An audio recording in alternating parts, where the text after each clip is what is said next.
Qual é, rapaziada? Muito bom dia, boa tarde, boa noite ou boa madrugada para você que nos ouve pela internet no Aro 45 de Acréscimo 115. Mais uma semana, chegamos com mais um episódio e estamos na semana da abertura dela, da maior competição esportiva do mundo, isso a nossa opinião importa, dos Jogos Olímpicos. Nessa sexta-feira, agora dia 23, temos a abertura da Olimpíada, mas para você que está ouvindo, né, na quarta, dia 21, dia em que esse episódio é publicado, é justamente no dia em que já temos aí competições, né? Tem futebol feminino aqui no horário do Brasil na manhã da quarta-feira, futebol masculino na manhã da quinta-feira, e é sobre o futebol masculino que nós vamos falar, mas não exatamente o que você normalmente esperaria, né? Uma prévia, quais são as seleções mais fortes, a gente sempre tenta puxar para algo diferente. E vamos falar um pouco sobre o peso do futebol masculino, né? Quanto vale o futebol masculino na Olimpíada? Existe um grande debate se o futebol masculino é realmente importante, se é apenas uma grande competição amistosa enfiada no meio da Olimpíada, se é legal, se não é legal. Muita gente tem opiniões sobre isso e vamos falar sobre isso agora, né? Trazer um pequeno histórico aí do futebol masculino olímpico e depois tecer as nossas opiniões sobre como vemos a competição em meio à Olimpíada. Para isso, mais uma vez, mais uma semana com mesa cheia, hein? Olha só que coisa. Eu, Eduardo Costa, estou aqui mais uma vez com eles, Emerson Esteves. Fala, Dudu, Vitor, Roberta, caros ouvintes, episódio 115, a gente tá, na correria. E olha, velho, esse episódio a gente vai conversar sobre muita coisa, especialmente sobre os Jogos Olímpicos. Chegamos na Semana Olímpica, né, na principal competição de esportes do mundo. E o tema é futebol masculino, né, que tem muito pano pra manga dentro dos Jogos Olímpicos. A gente vai destrinchar tudo para vocês ouvintes, então vem com a gente, ajeita seu fone de ouvido e bora que bora. Também ela, Roberta Souza, minha parceira de um caos que vai começar agora no Memória Olímpica. Olá, pessoal, é isso aí, a Olimpíada está vindo, graças a Deus, eu tava tão ansiosa por essa competição, vocês não têm noção.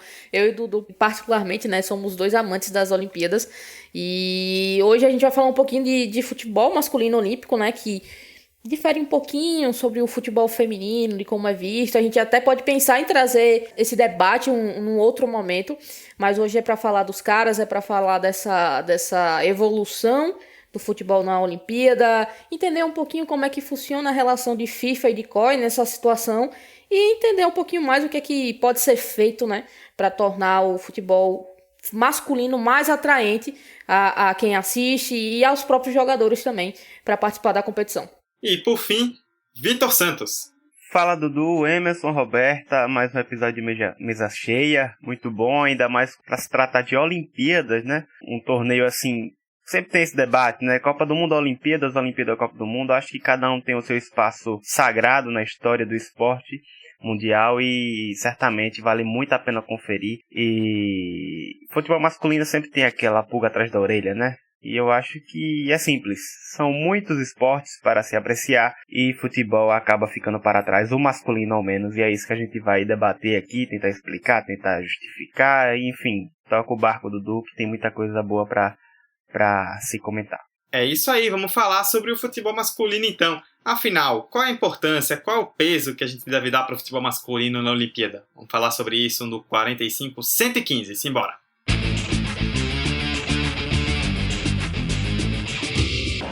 Vai terminar! Se o próximo fizer, o Palmeiras é campeão. Mano, e toque de cabeça! Bateu Gabriel! Gol!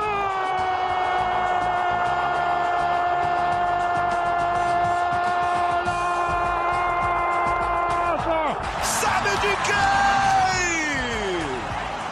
De um craque chamado 45 de Acréscimo. Antes da gente falar de uma forma mais analítica, é importante a gente trazer um pequeno histórico, né? Vamos trazer aí um pequeno histórico de formatos, como é que se dá o futebol masculino na Olimpíada, né? O começo do futebol na Olimpíada foi com um futebol bastante amador, né? Era um esporte de exibição. Assim como boa parte da Olimpíada era amadora, né? Toda a Olimpíada, na verdade, era amadora durante muito tempo. O futebol não passou disso e não tinha o reconhecimento oficial da FIFA. Com o início da Copa do Mundo da FIFA, né? E aí, por exemplo, tem seleções como o Uruguai, que fizeram muito da sua fama durante as Olimpíadas nos anos 20. Com o início da Copa do Mundo da FIFA em 1930, começaram as rixas com o Comitê Olímpico Internacional, o COI, e rolou uma mudança constante de regulamentos, né? No início era uma coisa mais irregular, desorganizada e tudo mais.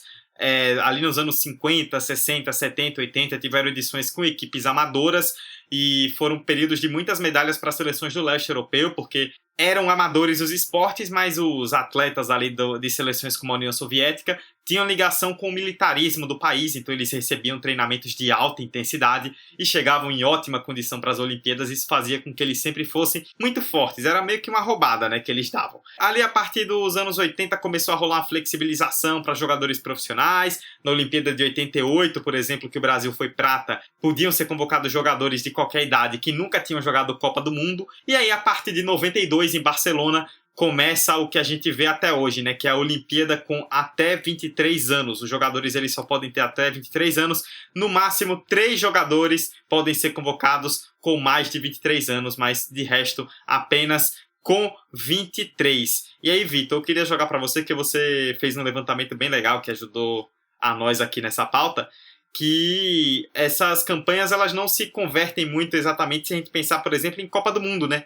Nós temos os países que têm mais conquistas, países que são referências aí na Olimpíada, mas que também nem sempre conseguem reverter isso em Copas. Fala um pouquinho aí pra gente sobre isso. A Olimpíada, como você mesmo pontuou logo no início, já deixou claro. Era uma competição amadora, apenas com um caráter de exibição. Ou seja, apenas uma forma de fazer um mini show ali, em meio a tantos outros esportes que acabava tendo um destaque maior e os olhares voltavam mais para esses outros esportes. E, consequentemente, assim como muitos outros torneios que na primeira metade do século passado acabava meio que demorando a engatilhar, a Olimpíada foi uma delas por N razões. Uma delas é as disputas de regulamento que começou a partir da criação da Copa do Mundo, né? Com a FIFA, que acabava tentando não fazer da Olimpíada um foco tão grande quanto a Copa do Mundo. E nesse bololô todo acabava tendo seleções que eram destaques em Copas e que não rendia tanto nas Olimpíadas. O Brasil é a prova disso. Você falou que a primeira medalha do Brasil foi em 84. E em 84 o Brasil já era tricampeão, já era referência em Copas do Mundo. Mas a gente tem casos também à parte que pode-se dizer que foram anos de ouro, já que seleções não conseguiram Copas do Mundo com tanto brilho, ou até conseguiram, mas não conseguiram estender mais esses anos de ouro, acabaram estendendo por meio da própria Olimpíada, como é o caso do Uruguai, que, enfim, rolou até um debate recente, né, tentando fazer com que os dois ouros do Uruguai nas Olimpíadas de 1924 e 1928 acabava servindo como a Copa do Mundo, por não ter ainda essa Copa do Mundo, por não existir ainda a Copa do Mundo.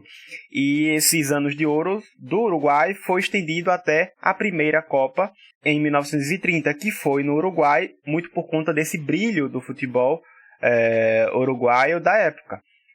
Um outro destaque também que a gente pode pegar aqui é o da Hungria.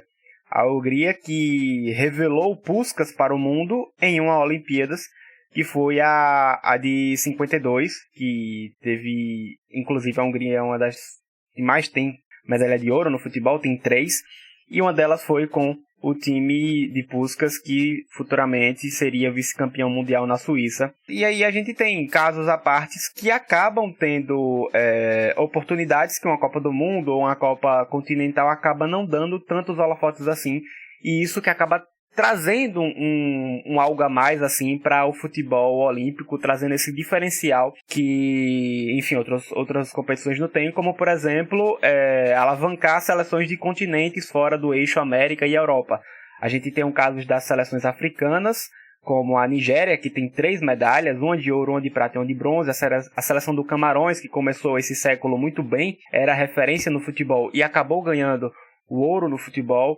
E a seleção da Gana também com bronze, além de várias outras aparições, como o Iraque, que ficou em 4º, e o Egito, que também chegou 2 vezes até a 4ª colocação, se a gente contar assim como uma medalha abaixo da de bronze, né? E casos também da Ásia, Coreia do Sul e Japão com a medalha de bronze, também um único torneio que seleções desse continente, dessa região, acaba chegando longe, diferente de Copas do Mundo e outros torneios. Então é isso, é um torneio que sempre tem uma surpresa, sempre tem jogadores, já surgiram jogadores, sim, a partir de Olimpíadas. O Brasil teve o Tafarel, teve o Romário, que foi um dos primeiros torneios que esses jogadores brilharam, antes de brilhar em Copas do Mundo. Mas sempre tem essa pulga atrás da orelha, né? Porque o Brasil, ganhou, mas e agora? Depois que ganhou de 2016? Será que vale a pena investir tanto nesse torneio? E como investir da maneira correta?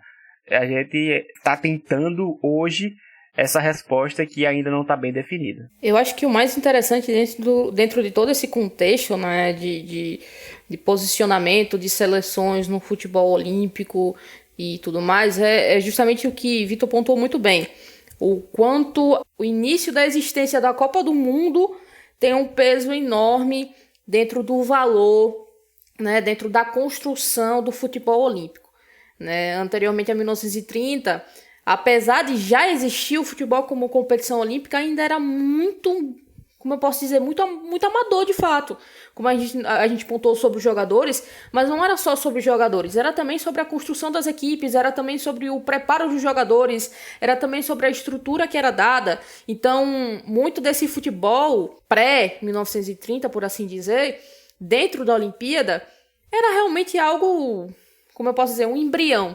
E aí, quando surge, de fato, a Copa do Mundo, e surge com a FIFA pensando numa estrutura de valorização daquela competição e querendo, de fato, tornar aquela competição a referência do esporte, e é aí que o COI, né, junto a isso, para olhar, de fato, para o futebol olímpico, mesmo que minimamente, como que precisa de uma estrutura básica. Então, assim, Vitor pontuou muito bem sobre essa dominância do leste europeu.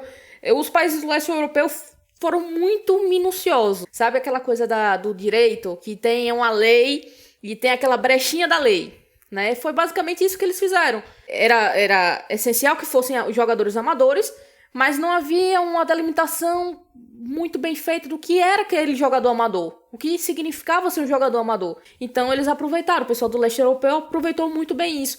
E em paralelo, a gente vê um crescimento da Copa do Mundo, a gente vê seleções que poderiam até não estar dando a devida atenção ao futebol olímpico, mas que com a criação daquela imagem, com a criação daquela competição, com a mensagem passada de que essa é a competição das seleções, passaram de fato a focar nisso. Então aí a gente vê o que Vitor pontuou, o Brasil aparecendo, Itália aparecendo, Alemanha aparecendo, outras grandes seleções que são campeões mundiais, mas que dentro da Olimpíada por si só não dão aquela atenção porque compraram a ideia da FIFA, compraram a ideia da Copa do Mundo mais do que a ideia do futebol olímpico. Então essa evolução, esse paralelo de competições é muito interessante a gente pensar, e a relação entre as duas instituições também. Então a gente vai com certeza chegar nessa parte das entidades, mas por enquanto essa trajetória é muito interessante. A gente tem esse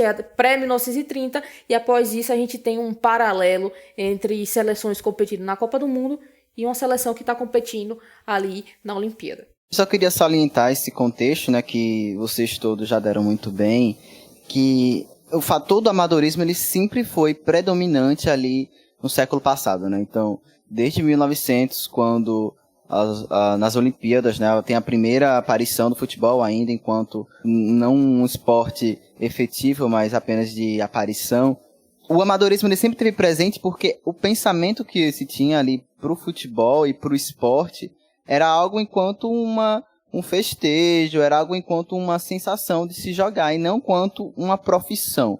Então, antes ainda da Copa do Mundo, né, vocês citaram a Copa do Mundo de 30, que foi a primeira, já quando a FIFA foi criada, em 1908, já começa ali os primeiros embates da FIFA com o COI, que a gente vai se aprofundar depois. Mas o meu ponto que eu quero já adiantar aqui é que o fator do amadorismo, ele rompe, né, durante todo esse século, e ele se aprofunda ali durante os anos 50, 60, enfim, e 40, na verdade, e que ele vai ser um fator, né, vai ser uma justificativa muito plausível para algumas decisões que vão ser tomadas, para alguns embates que vão ser travados entre essas duas organizações. Então, é interessante notar como o futebol, ele nunca foi o carro-chefe das Olimpíadas, ele nunca foi a modalidade mais atrativa das Olimpíadas, entretanto, ele sempre foi um objeto de disputa. Ele sempre foi um objeto em que COI de um lado, FIFA de outro, sempre disputaram ali o poder e o controle sobre ele. Então, não é de agora, a gente vai tocar nesse assunto, não é de agora que o futebol masculino, né, propriamente, ele não é dos mais atrativos. Mas não quer dizer que ele seja esquecido, não quer dizer que ele não seja importante, porque ele é e muito. E foi motivo de embate, foi motivo de discordâncias históricas entre as duas organizações. Então eu queria salientar esse contexto em que o amadorismo dentro do futebol, isso vai ter um impacto mundial, viu, gente? O amadorismo aqui no Brasil mesmo vai ter um impacto fulminante em determinar quais jogadores poderiam ou não jogar.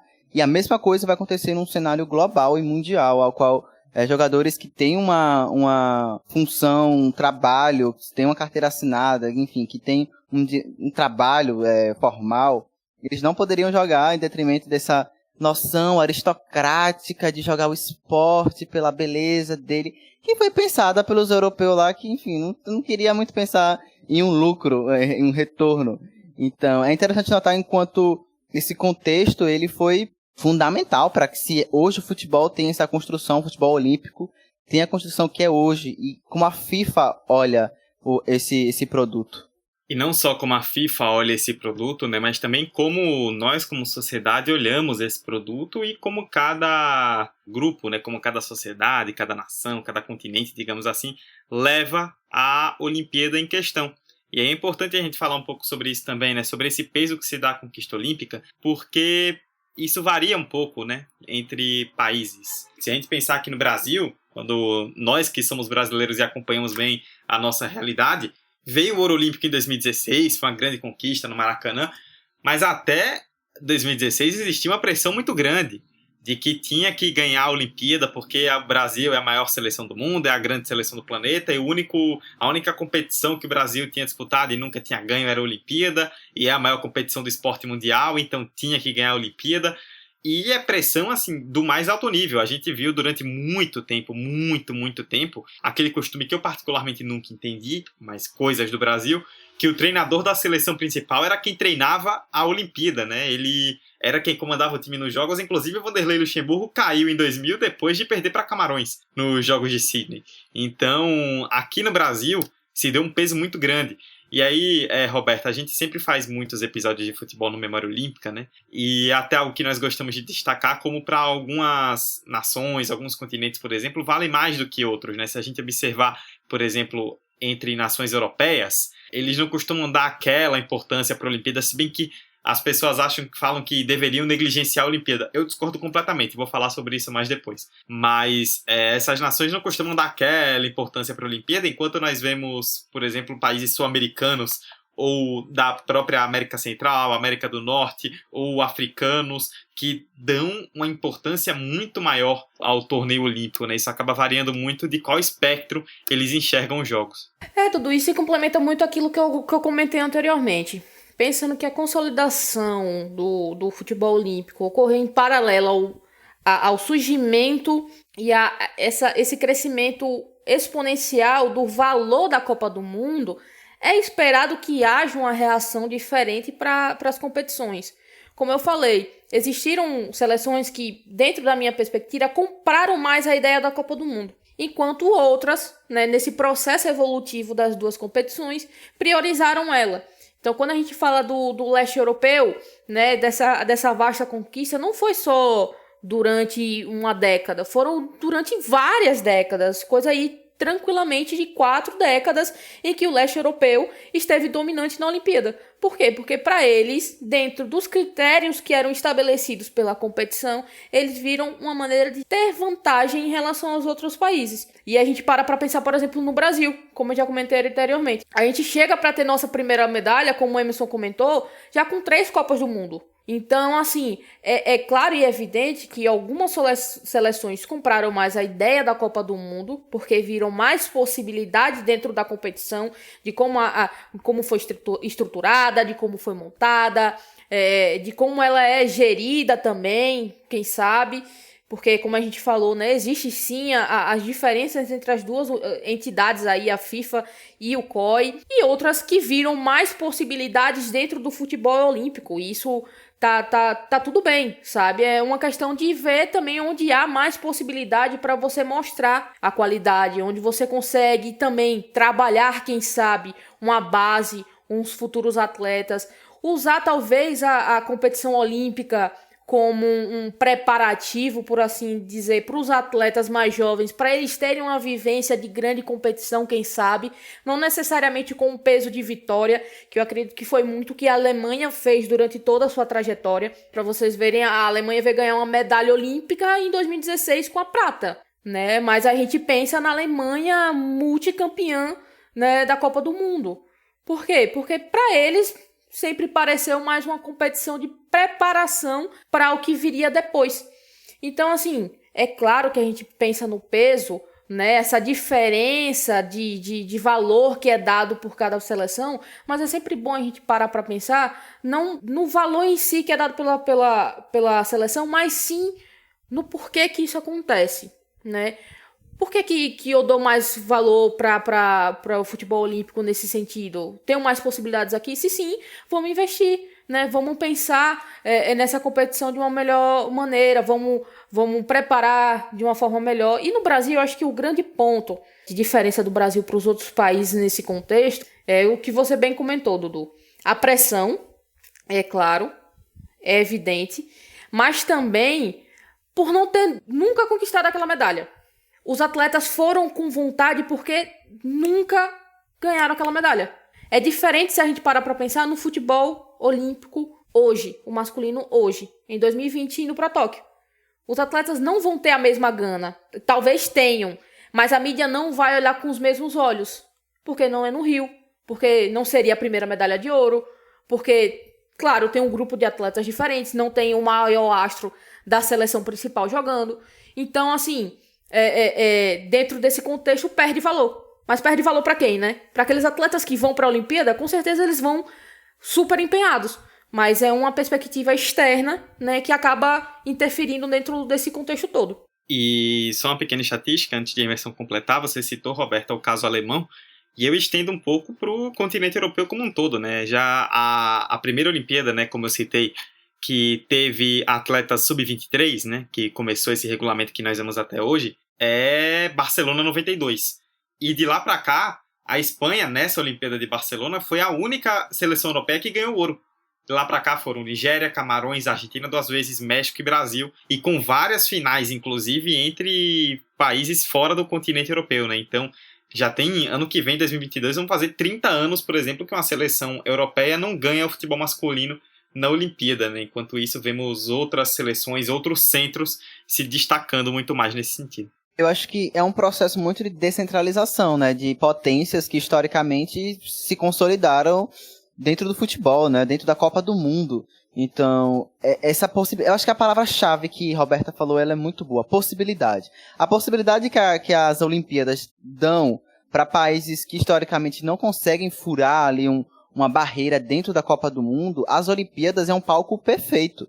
Primeiro que você não tem os principais jogadores das equipes, né? Das equipes a nível mundial. Os principais jogadores da Eurocopa e da Copa América, eles não estarão agora nas Olimpíadas. Então, já tem uma queda ali de discrepância técnica. E um outro fator, eu acho que é interessante, enquanto esses jogadores de 23 anos ou mais, 24 agora, que podem ser selecionados, é sempre uma incógnita. Eu acho que é sempre muito difícil a gente cravar favoritos e destacar algumas seleções antes da competição iniciar, porque, primeiro que os plantéis, eles são muito instáveis, assim, no sentido de que não há uma linearidade. É uma roleta russa, né, amigo? É uma roleta russa, é isso. Ninguém sabe, é um bololô de gato, entendeu? É um bololô. E isso torna com que seleções que uma Copa do Mundo não teriam uma chance, as Olimpíadas, elas podem beliscar aqui um bronze, uma prata ou até um ouro. Então, é por isso que a gente vê seleções asiáticas, seleções africanas e seleções da América Central ali com destaque, um protagonismo. Porque, além da qualidade técnica que essas seleções elas possuem, os adversários, enfim, os europeus mesmo, eles não olham com tanto tesão assim para as Olimpíadas, sabe? A Espanha foi a última a ganhar, foi em 92 e foi em casa. E um outro fator que eu queria só pontuar para finalizar essa minha parte é que em 78, vou confirmar aqui nas minhas anotações, porque eu me perco às vezes. Em 76, na verdade, houve a criação do Mundial de Juniores, né? Agora o Mundial Sub-20. E na época o presidente da FIFA era o João Avelange, o nosso brasileiro João Avelange. E isso foi um sinal aqui, claro, da FIFA mandando um recado para as Olimpíadas, né? Pro COI, na verdade. E mesmo que posteriormente a idade fosse um fator fundamental, que ela é hoje, só nos anos 90 ela seria, nos anos 70 já a FIFA já tinha instituído uma competição a nível mundial da FIFA, que já preparava esses jogadores para disputar uma Copa do Mundo. Ou seja, aqueles jogadores que estavam disputando aquele Mundial Juniores lá em 77, desculpa, eles já tinham a mentalidade de disputar a Copa do Mundo, não disputar uma Olimpíada. Então, quando já nos anos 90 vem a legislação toda do abaixo de 23 anos, os jogadores já estão com um foco, tem uma base já de competições juniores da FIFA, não das Olimpíadas. Então, todos esses embrólios aí fazem com que seleções que possam vir a ter uma garotada muito boa, mas que não consegue ter bons frutos numa Copa do Mundo, que, enfim, tem outras questões, outros formatos. Dentro das Olimpíadas, elas conseguem furar essa bolha e conseguem, enfim, colocar esse grupinho seleto, Brasil, Alemanha e outros, na roda, sabe? E esses países depois, é muito engraçado, esses países depois julgam como se fosse um fracasso. Ai, que tragédia, perdeu, não sei o quê. Tá, mas é a pergunta que a Roberta fez. O que levou isso a acontecer? Eu acho que é uma pergunta chave, sabe? Acho curioso que se a gente parar pra ver edição por edição das Olimpíadas, talvez seja o único torneio de futebol, no caso seria o futebol olímpico, é o único torneio em que cada edição tem um peso diferente para cada país.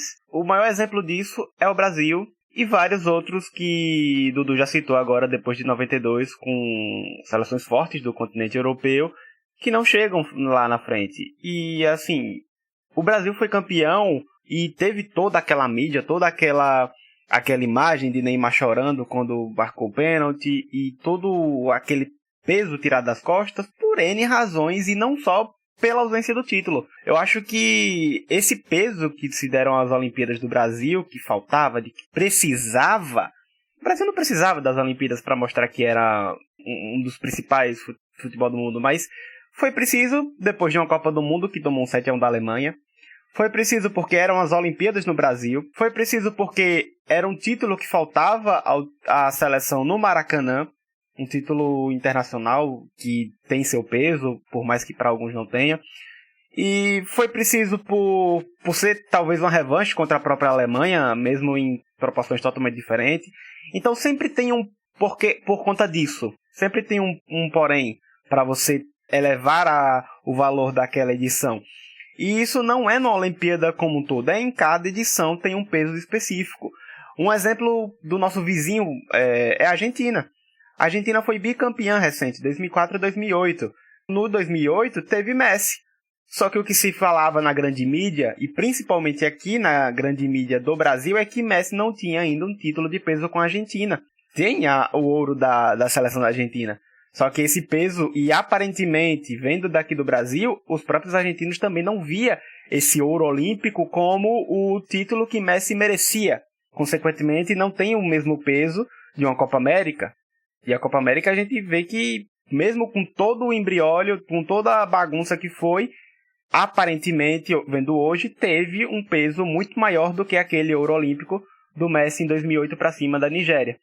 E, enfim, eu acho que é isso. Cada país tem um ponto específico. E isso que torna, talvez, uma Olimpíada, o futebol olímpico, um esporte tão único, com histórias únicas. A questão de não se valorizar as Olimpíadas não é por falta de história específica, por falta de contexto. Não, é rico, é riquíssimo. Mas eu acho que é justamente por conta dessa oscilação muito dependente de N fatores. Ô, Vitor, só para me complementar isso que você falou, e tem um outro fator que a gente sempre martela aqui no 45, que a natureza, o brasileiro, e aqui a gente fala brasileiro torcedor e brasileiro mídia, é resultadista. Depois dos fracassos anteriores da Copa do Mundo, as Olimpíadas no Brasil se tornam com obrigação. E eu acho que uma coisa importante é que era analisar o resultado pelo resultado e desconsiderando o contexto. Acho que uma coisa que me incomoda, às vezes, em como o brasileiro olha pro futebol olímpico é como ele desconsidera o contexto que formou aquelas equipes.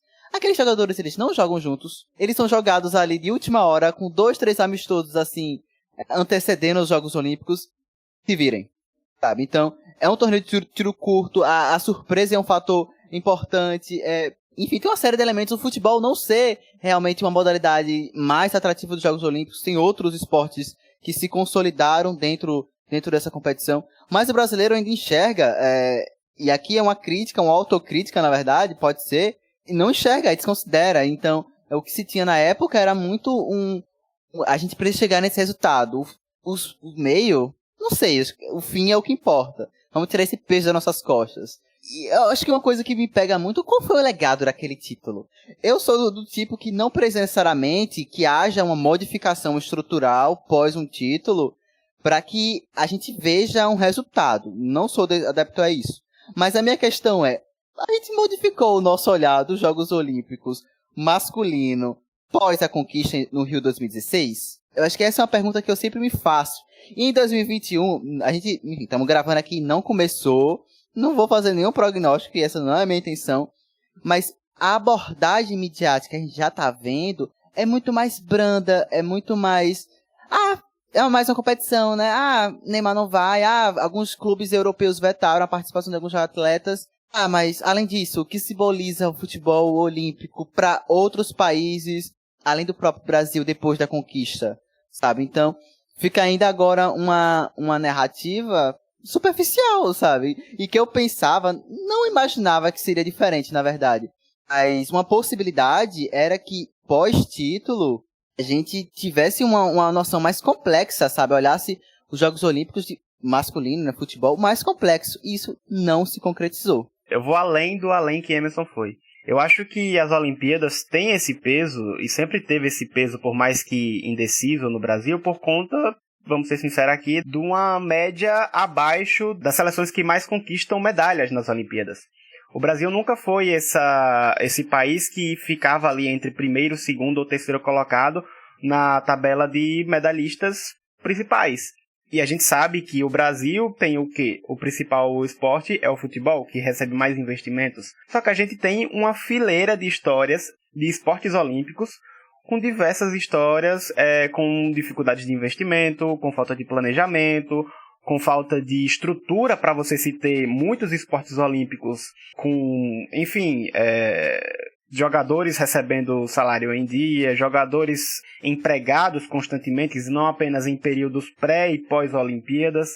Então, assim, se a gente não tem uma diversidade de estrutura e qualidade para os jogadores olímpicos fora do futebol trazerem esse ouro pra gente, a gente tem que esperar de quem recebe investimento. E hoje, quem recebe investimento no Brasil é o futebol.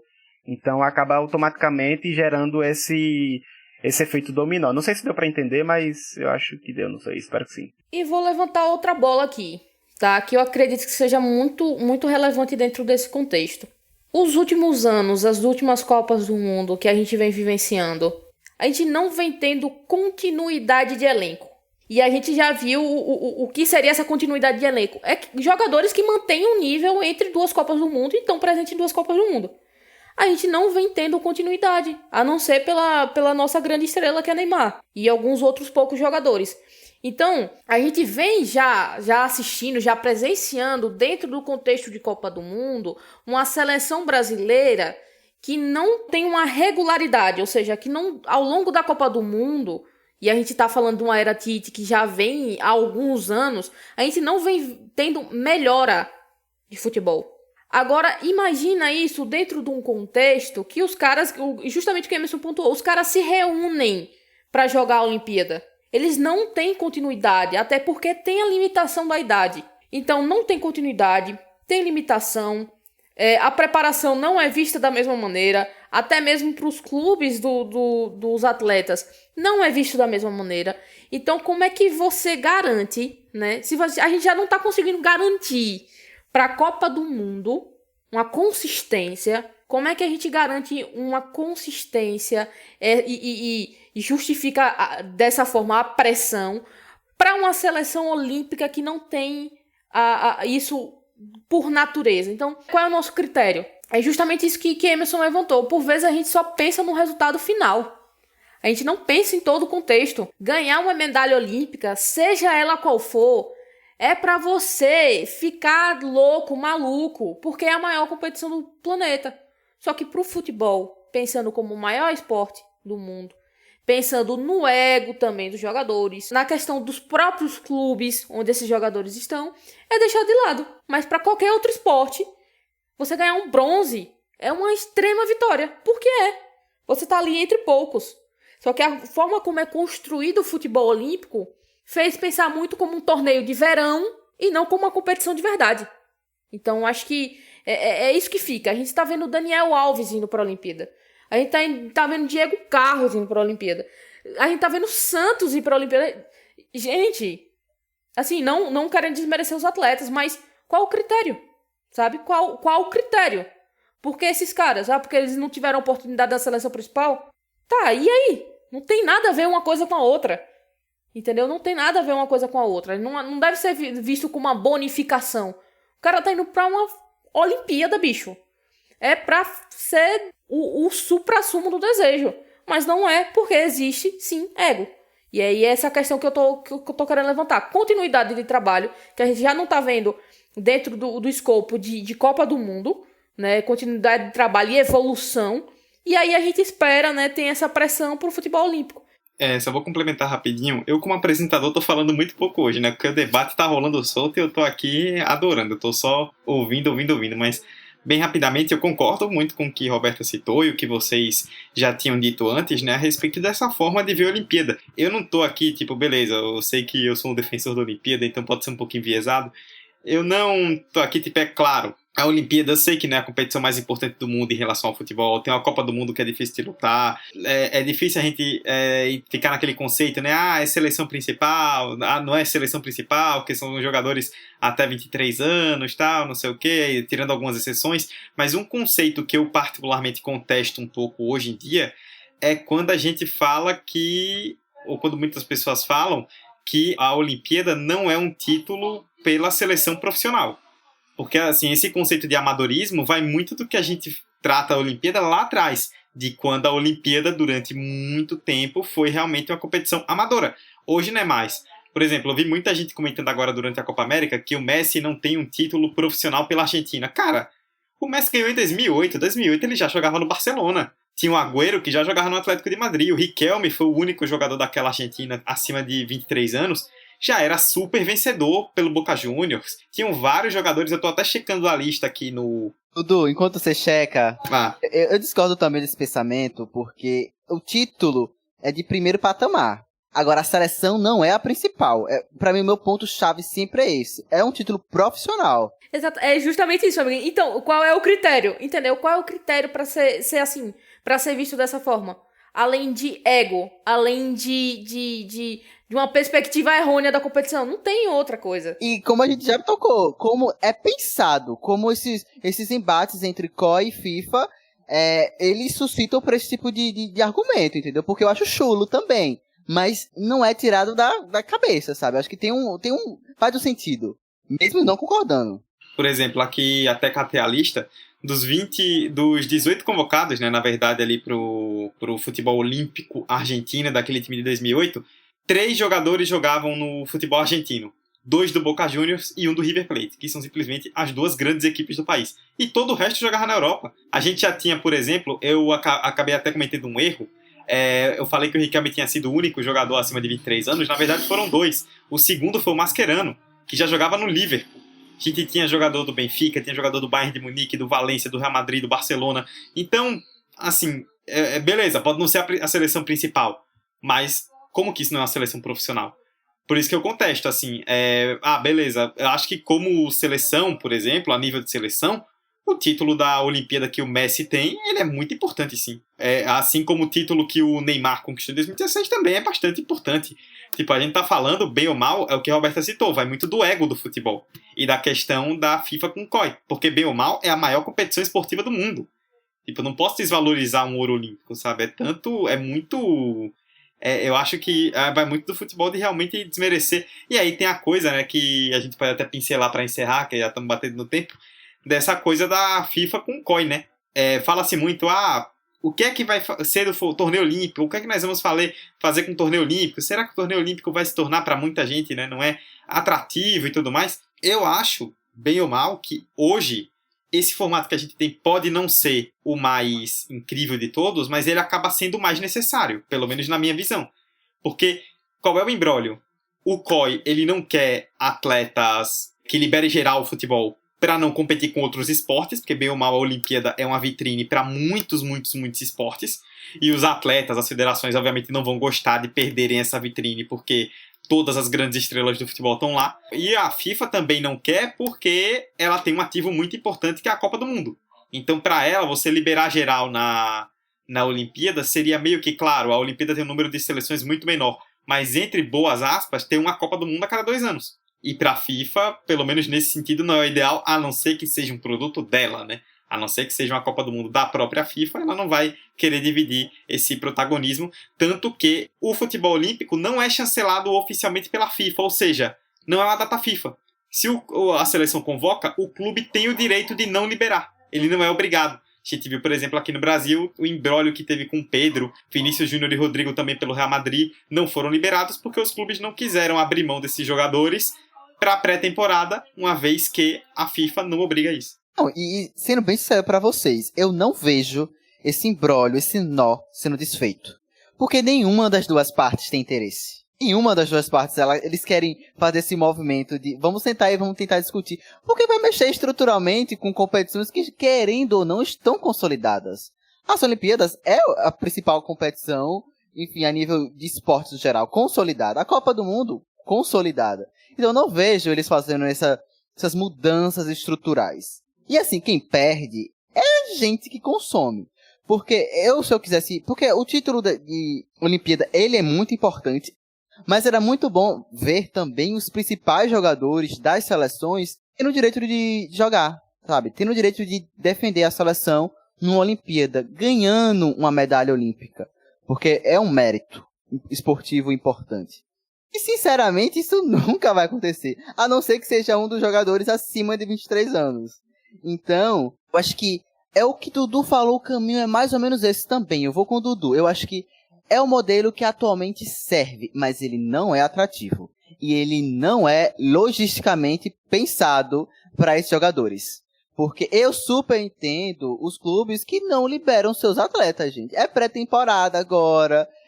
Os jogadores vieram, ainda mais temporada 2020, 2021, que, enfim, pandemia, um desgaste físico absurdo, maior, emocional. Eu entendo que esses times, eles não liberam os atletas. Porque a própria seleção, ele não enxerga a Olimpíada enquanto esse título, sabe? Por isso que eu não julgo tanto quem pensa dessa forma. Eu discordo. Mas pra mim não é um pensamento infundado, porque as próprias organizações que regem essas competições, elas fazem com que a gente pense dessa forma, sabe? Então, a gente fica numa sinuca de bico, sabe? Eu entendo o valor, é importante, mas, velho, eu não vou liberar meu jogador, não, velho, sinceramente. Ainda mais que a FIFA não me obriga, né? Fica com Deus. Então, não vejo esse imbróglio sendo desfeito, até porque eu não vejo eles tendo essa necessidade. Eu acho que fica muito uma coisa de impressão nossa enquanto torcedor, enquanto consumidor, enquanto produtor. A gente sabe que isso acontece. Mas ali, estruturalmente falando, nos bichos grandes lá duelando, sinceramente, não vai ter nenhuma mudança, gente. E honestamente, amigo, o COI já desfruta do produto da forma que ele quer. Por quê? Porque ele satisfaz o desejo dele de ter o futebol masculino e ele tem o auge com o futebol feminino. Então, assim, é um imbróglio que nem se fosse uma questão de futebol como um todo, talvez a mobilização do COI fosse maior em relação a isso e motivasse de fato uma mudança de regulamento junto à FIFA. Pensar, tipo assim, FIFA, vamos ver como é que a gente consegue aqui colocar como data FIFA, esses 3 caras acima de 23 anos tem que ser obrigatoriamente caras que estiveram na seleção principal, algo nesse sentido. Mas enquanto o COI estiver desfrutando do auge do futebol feminino olímpico, porque, de fato, a Olimpíada e a Copa do Mundo feminina, eles têm uma equivalência muito maior. Essas duas competições em escala feminina, elas estão muito mais próximas. Quiçá a Olimpíada seja maior do que a Copa do Mundo feminina. Ainda cabe uma discussão a respeito disso. No masculino, pra ele tanto fez. Sabe? Pra eles tanto fez nesse sentido. Por quê?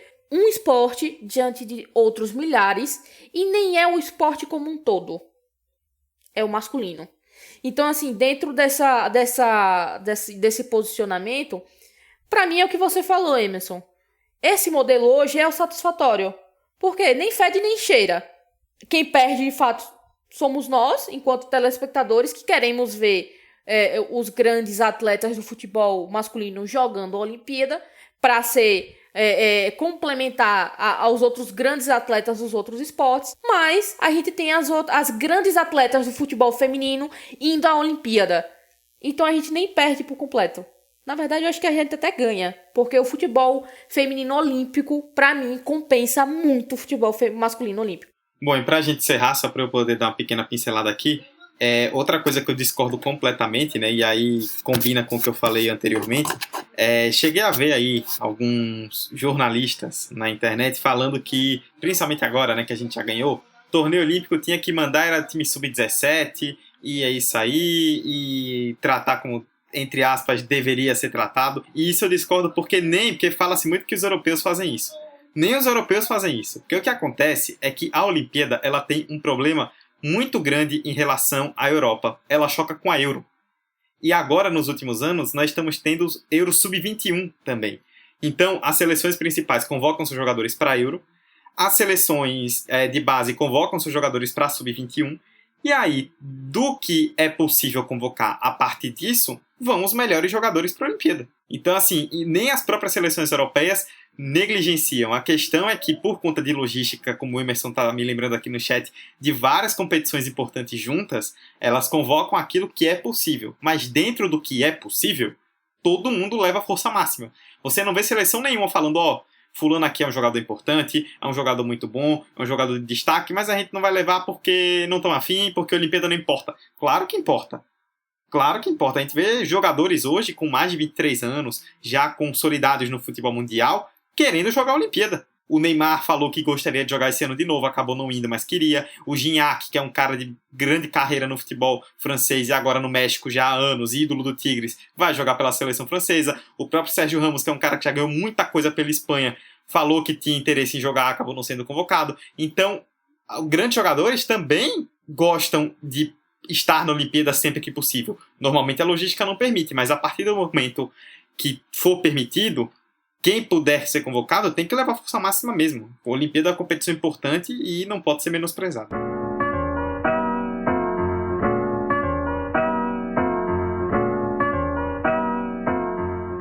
Bom, galera, é isso. Fechamos então o episódio 115 do 45 de Acréscimo, trazendo um bom apanhado sobre o futebol olímpico, uma reflexão bem histórica, cultural, de como nós vemos, de como o mundo vê o futebol masculino na Olimpíada.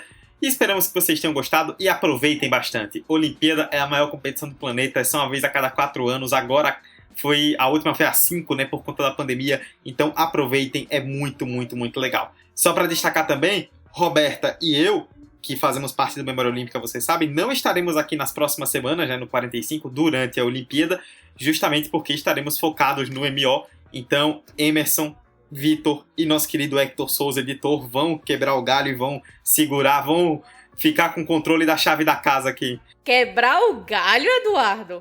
Pelo amor de Deus, Eduardo. Quebrar o galho. Vocês estão ouvindo, ouvinte? Olha, vocês estão ouvindo isso, ouvinte? Rapaz, tá saindo, chutando a porta, né? Desse jeito você não volta, viu? RH vai falar comigo aqui quando acabar. Eu vou trocar a fechadura, viu? Opa, muito bem. Vocês têm a chave da porta, por favor, não nos tranquem, viu? Emerson Esteves, por favor, não me tranque. e cuidem bem da casinha enquanto estivermos fora. Valeu. Assim, eu vou garantir a chave e reservar pra Roberta. Ih, rapaz, que é isso, Com hein? você, a gente conversa em off depois. Entendeu? Ih, rapaz, que é A isso? gente conversa em off. Vai pra Roberta. Gente, ela tem a cópia na casa em Itabaiana agora mesmo, véio. Entendeu? Chegou aqui, ó. Já chegou. Chegou agora, né, amiga? Mas é isso, foi um episódio gostoso de conversar, sabe? Acho que essas próximas semanas são muito especiais, né, pra todo mundo que gosta de esporte, pra, enfim, memória olímpica em especial, mas pra todo mundo que curte esporte e competição em alto nível, e, enfim, boas histórias. Eu acho que próximas semanas vão ser imperdíveis. E eu só lembro de eu e Dudu agora em 2016, calouro na UFES, acompanhando a Olimpíada, entendeu? E a do Rio de Janeiro, e foi uma experiência muito boa, né, amigo? Tenho boas memórias, e agora a gente vai estar junto de novo acompanhando. E é sobre isso, COI e FIFA que se lasquem, entendeu? Eu ia falar outra palavra, mas que se lasquem. E que, enfim, pelo menos propiciem que aconteçam uma boa competição, no caso da COI, né? É isso, um cheiro, até a semana que vem. Assim, com os galhos muito bem feitos, né? Com a canoa muito sólida, que vamos quebrar alguns galhos, segundo Eduardo Costa, né? Mas tá tudo bem, eu guardei isso, sou escorpiano, tá tudo bem. Clima tenso entre os brothers. Até a semana que vem, viu? Cheiro. Caos completo aqui no 45. Hein? Roberto, eu me despeço já, porque vamos falar um pouco do Memória Olímpica. Antes disso, Vitor, a casa é de vocês aí durante boas semanas. Eu conto com você, viu? Eu sei que Emerson tá aí disposto a me trancar do lado de fora. Conto com você pra deixar entrar. Você conta com o Felipão pra ir pra Libertadores? Fica aí a reflexão. Nossa, aí pegou pesado. Aí foi na alma. Clubismo à parte, brincadeira à parte, bom demais. Um assunto muito bom, um assunto que a gente precisa valorizar mais, que é a Olimpíadas.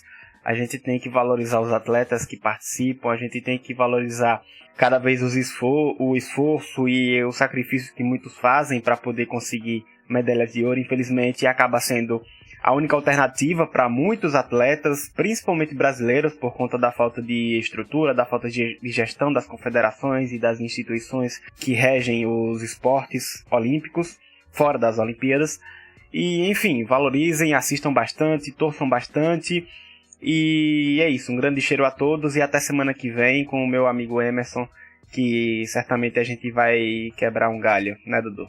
Que é isso, os caras me marcaram mesmo por esse negócio aí. Eu te avisei. Roberta, aproveitando que você falou aí, vamos nos despedir, né? Como eu disse, ficaremos um tempinho aí um pouco distante do 45, mas no Memória Olímpica com um episódio a cada 3 dias, a partir dessa quinta-feira, dia 22, voando cobertura olímpica lá em cima. Então sigam o Memória Olímpica, @Olímpica Memória nas redes sociais, no seu agregador favorito. Roberta, agora é Olimpíada na veia, viu? Agora é caos completo. Rapaz, eu já tô preparando aqui. Minhas horas de sono já estão todas invertidas, que eu já me preparei durante essas 2 semanas, né?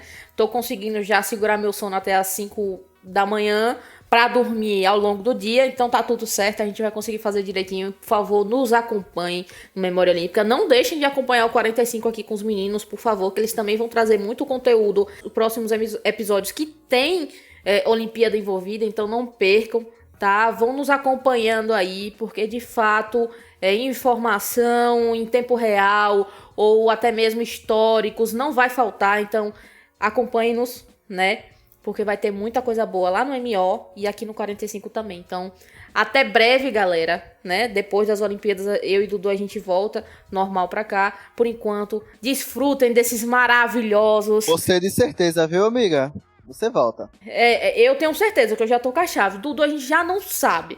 Mas desfrutem bastante desses maravilhosos aqui, entendeu? Que eles vão trazer muito conteúdo, podem ter certeza. É isso aí. Ouçam 45 e sigam também @45 de Acréscimo aí nas redes sociais. Ouçam Memória Olímpica, @Olímpica Memória nas redes sociais. Conteúdo de futebol no 45, muito conteúdo de Olimpíada no Memória Olímpica, conteúdo de alto nível. E vamos lá que agora é esporte na veia e aproveitem a Olimpíada tanto quanto nós vamos aproveitar. 45 tá de volta na semana que vem e aguardamos vocês. Tchau, tchau!